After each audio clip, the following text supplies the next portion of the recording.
Just this week, in what's turning into a major embarrassment for Canada, the UN received a report that it previously commissioned about the subtle ways that Canada uses modern day slavery to trap people in abusive situations that end up benefiting corporations. This report has some major impacts for every single Canadian and their quality of life, their money, and the strength and safety of their communities, because these evil practices that were uncovered in this report, while focused on a specific group, are also impacting most average Canadians, sometimes without them even realizing it. And even for the people who have already realized what's happening here, most are laying the blame in the wrong place, and that might be part of the plan and part of what's leading to heightened tensions, sometimes resulting in violence. So let's go over this report and go into some of the most shocking findings and talk a little bit more about how exactly this could be impacting your life directly. You might have seen some of these reports around headlines like this. The UN envoy calls Canada's use of migrant workers breeding grounds for slavery.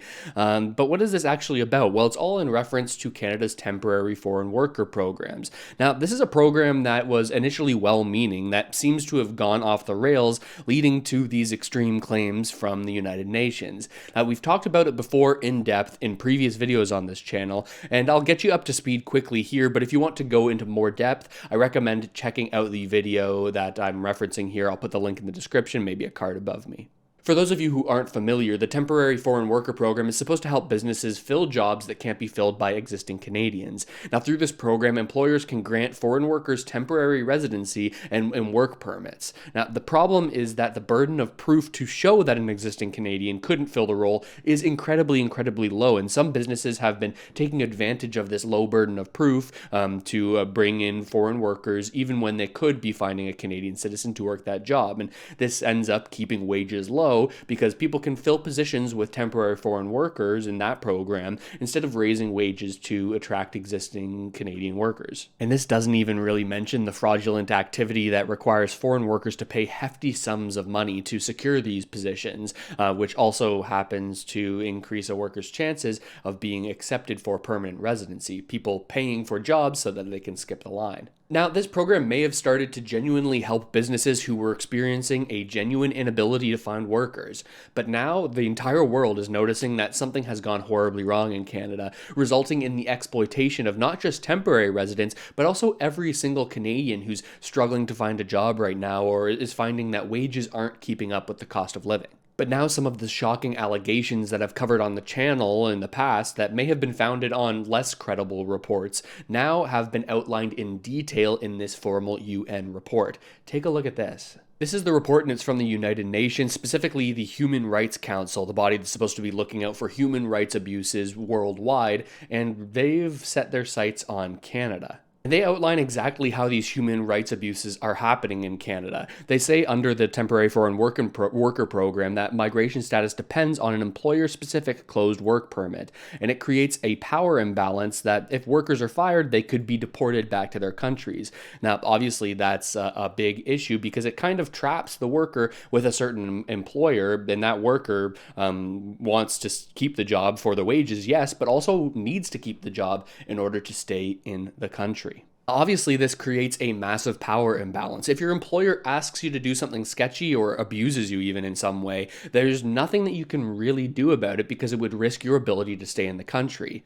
But it gets even worse because these workers are tied to their employers even more tightly through a hidden debt that must be repaid. Now, let me show you exactly what I'm talking about, but first I want to take a second to thank the sponsor of today's video, and that's Moomoo. If you're like me, you're probably skeptical that the government is truly looking out for your interests, whether it's through policies that keep wages low or national retirement and pension programs that may not be there in the same way when you need to rely on them. But the one thing that is certain is that the only person who's truly looking out for you is you. That's why I always encourage people to learn about investing and to open up tax-advantaged investment accounts so you can grow your money over time. And Moomoo is a great partner in doing so. It's an investing platform that offers all kinds of tools that are designed to help you navigate economic uncertainties so that you can make the best decision for you.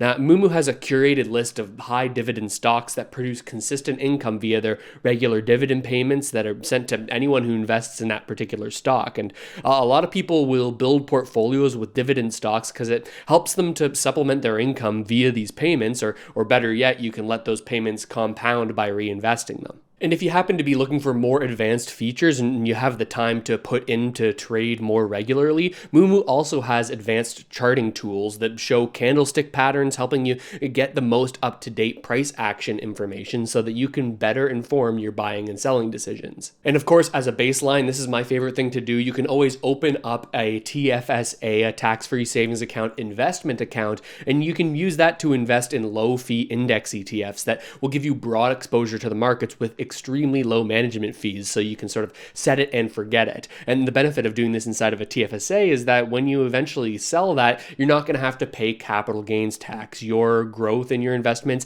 is your growth in your investments when you do so inside of this type of account. And as you select your investments, or as you dollar cost average into the market slowly over time, Moomoo's Cash Plus program makes sure that even all of that idle money is working for you at all times. They have a 6% promotional rate on any of your uninvested cash under $10,000, and if you sign up using the link in the description, you'll also get $2,000 of commission rebates and a $30 cash rebate if you deposit $2,000 or more. So thanks to Moomoo for making videos like this possible, and make sure to use the link in the description to check out Moomoo today. So some of these workers are not just tied to the job because of the risk of deportation, but also because of a debt that they have to pay off. Take a look at this again from the report from the UN. They say, for many seasonal workers, the fear of losing their jobs and being deported is compounded by debt bondage. Now, many workers go into debt to cover the costs associated with participating in the above programs, and they rely on their Canadian wages to repay their debts. And they might also have debts to other third parties, including recruiters, including the costs that legally should be borne only by the employer. It seems like there are international workers that are being exploited here, and exploited in a big way. The main point here is that even without the deportation risk, these workers often can't afford to lose their jobs because they've gone into debt to get these jobs in the first place. We've talked about having to pay large sums in order to secure a job placement so that you can move up in the line in the permanent residency status. So people have taken out large amounts of debt, and they rely on the wages of the job once they get here to actually pay off this debt. Now, that debt might have even been taken out in their home country, so if they were to get deported and no longer have the wages to support that debt, well, they could be in a whole hell of a lot of trouble in their home community where that debt was initially taken out.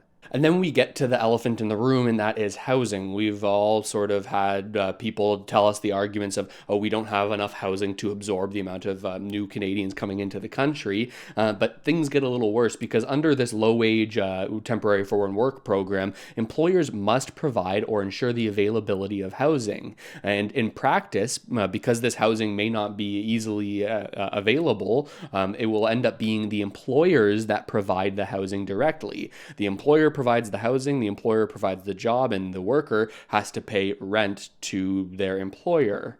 And the report goes on to say that these housing situations are often in substandard conditions, including overcrowding, with 20 to 30 people sharing a single washroom, mixed gender housing that raised protection concerns for women who had not consented to such arrangements, and a lack of adequate climate controls, laundry facility, food preparation storage areas, basically all the things that make housing. Well, you say, okay, well, we're just going to shove a bunch of people into one place and not really worry about their well-being. Now, the pairing of employer with your housing provider is a big issue because some of these international workers are fraudulently forced to pay back wages to their employer so that the employer can get an effectively lower than minimum wage worker. Now, this results in the worker not having enough money to afford a typical place to live and being forced into this rooming house situation that we've all heard about and that's cited here in this report. Now, the issues at the root of all of this, I believe, are economic and are tied to this LMIA or labor market impact assessment fraud. But in tandem with the temporary foreign worker program is also an international student scandal that you may have heard about that takes advantage of students and charges them insanely high tuition. Now, both of these temporary resident streams lead into this awful housing situation, but even municipal attempts, these city-based attempts to crack down on these illegal rooming houses, well, that's being pushed back against. Rental license, take back. Rental license, take back. Rental license, take back. Rental license, take back. Rental license, take back. Rental license, take back. Rental license, take back. Rental license, take back. Rental license, take back. Rental license, take back. Rental license, take back. What What you've just seen is a number of individuals in Brampton, these are landlords, who are opposed to something called the Residential Rental Licensing Program. Now, this is an attempt by the city to say, hey, maybe we should make sure that people aren't living in these subhuman standards, right? But there's a lot of pushback there. That pushback is coming despite of a lot of concessions that have been made by the town, saying, okay, but previously we're going to ask you to provide a bunch of information, but now we're not going to even ask for this. We're not going to ask that you prove that you own the property. You don't have to do a criminal record check. Don't even submit floor plans or electrical information,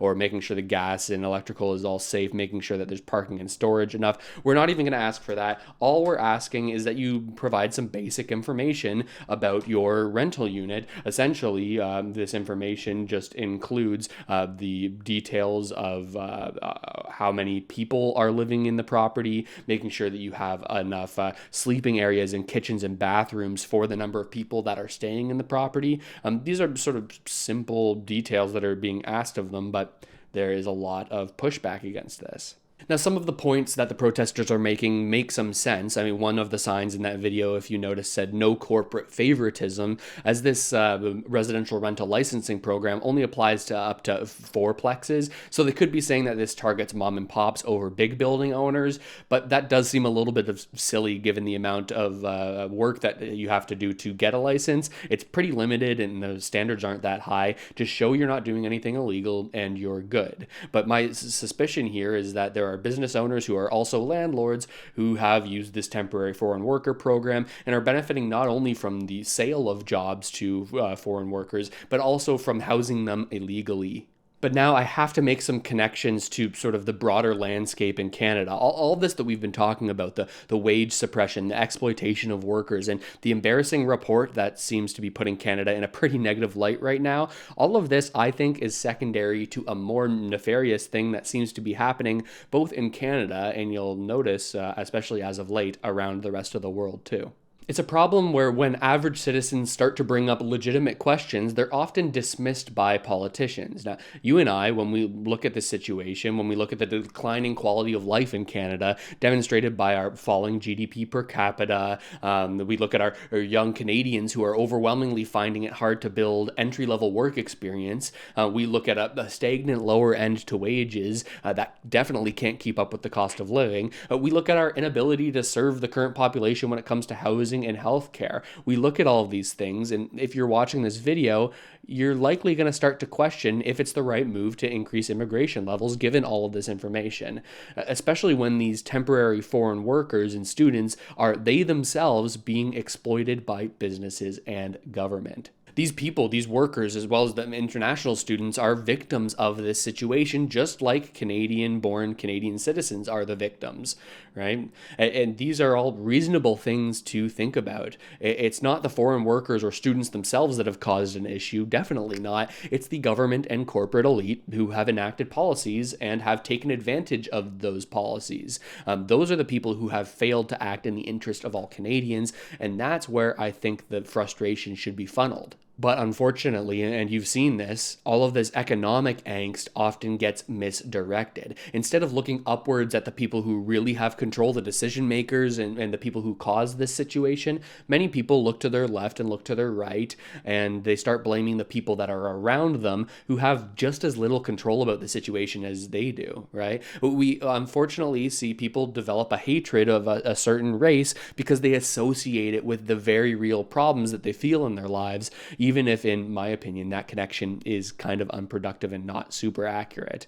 But at the same time, we see protests of international students and workers claiming that the reason that there's a negative sentiment towards that situation is it's just far-right Islamophobic racists that are the problem. Now, this is getting into a little bit of speculation and what I personally think about things, but I think that the government knows this and will feed into this kind of rhetoric on both sides, this inflammatory stuff. After all, if two other groups are fighting amongst themselves, that's definitely going to take the blame off of you and the faulty policies and inability to act in Canadians' best interests, the things that truly created this situation. You can kind of hide behind a conflict between two other groups so that you don't really get noticed that, hey, maybe you're the one that actually caused all this shit.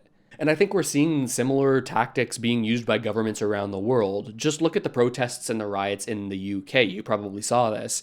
We saw two distinct groups channeling rage at each other that should be directed towards the policymakers. Instead of directing it to the policymakers, they channel that towards distinct racial groups, and then from those racial groups right back at the people who are channeling that rage, labeling those people as far-right extremists. Like, there's an arguing going on between two sides, and I think that the people who are arguing are actually on the same side of things when you really get down to the core of the issue. And this is played into directly by politicians. Here's a clip of the new Prime Minister of Britain. This is Keir Starmer, and his response to the protests.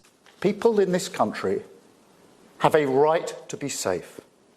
And yet, we've seen Muslim communities targeted, attacks on mosques, other minority communities singled out, Nazi salutes in the street, attacks on the police, wanton violence alongside racist rhetoric. So no, I won't shy away from calling it what it is: far-right thuggery. If you target people because of the colour of their skin or their faith, then that is far-right, and I'm prepared to say so. But it doesn't matter what apparent motivation there is. This is violence, it is not protest. It doesn't matter what the motivation is.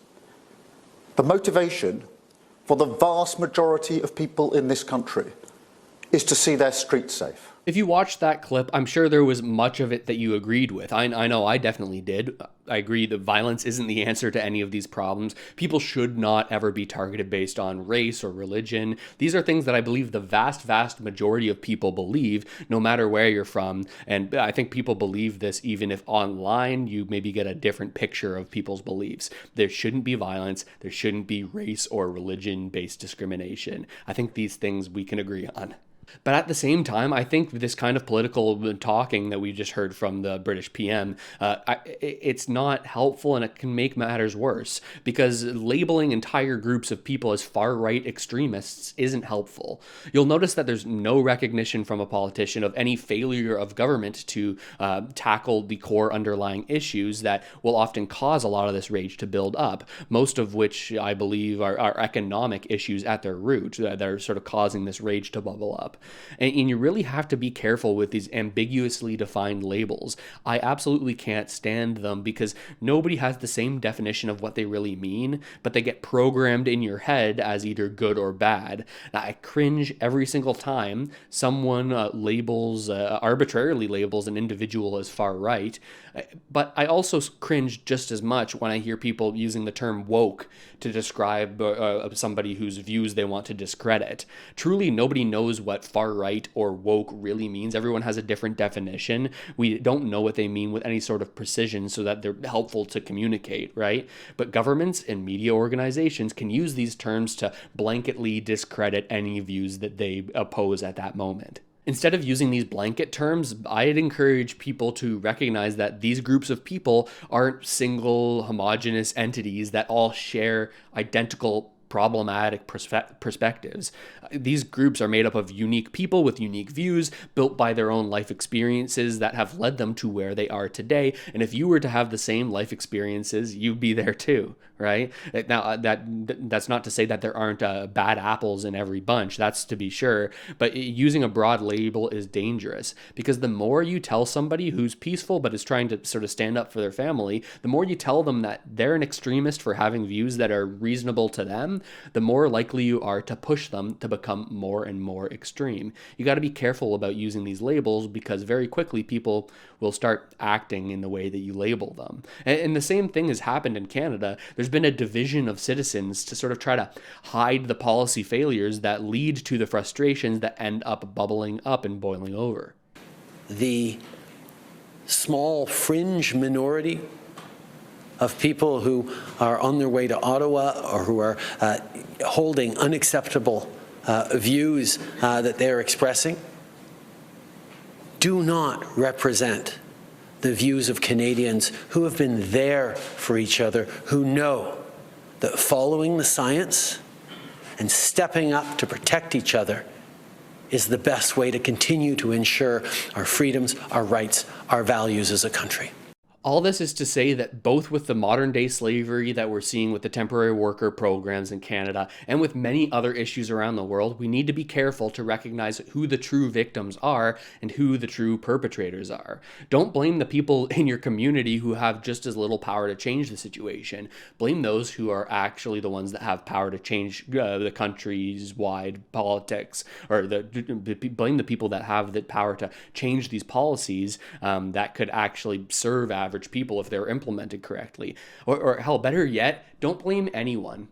Now, this might seem a little bit black-pilled to you, and it might be, but I personally don't believe that things are going to change all that much, regardless of which political party's in power or in whatever country, right? By placing the blame on other people, even if that blame is extremely justified, even if it's government that's making problems, like sometimes we can fail to make the changes in our own lives that could actually make things better for us and our families and the people around us.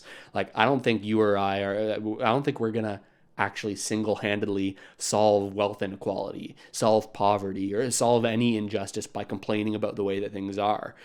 But we can focus on making marginal improvements to our own lives that can set ourselves up and our families up for success in this system, as the system currently is, regardless of how fucked up you might think that the system is. Well, that was quite the rant, but I'm curious what you think about it. What do you think about the situation that's going on in Canada and this label of modern-day slavery that is being put on us by the UN? I kind of think it's an appropriate label given what I know about the temporary foreign worker program, but what do you think? Am I missing something here? And what do you think of what's happening in Britain? And do you think that there's risk of that sort of thing boiling over here in Canada? And what do you think of this perspective that it's two groups fighting against each other who maybe should be joining hands and fighting against a common enemy? This is at least my take on the situation, but I could be wrong. I'm just laying out what I think here. Let me know what I've gotten right, what I've gotten wrong, and what I've missed down in the comments. Subscribe to the channel if you haven't already done so, and if you want any of the sources for this video, they're all in the newsletter that goes out after every video. You can sign up for that with one of the links in the description as well. But with all that said, thanks so much for watching, everybody. I really hope this video helped you out at least a little bit, and I'll see you next time.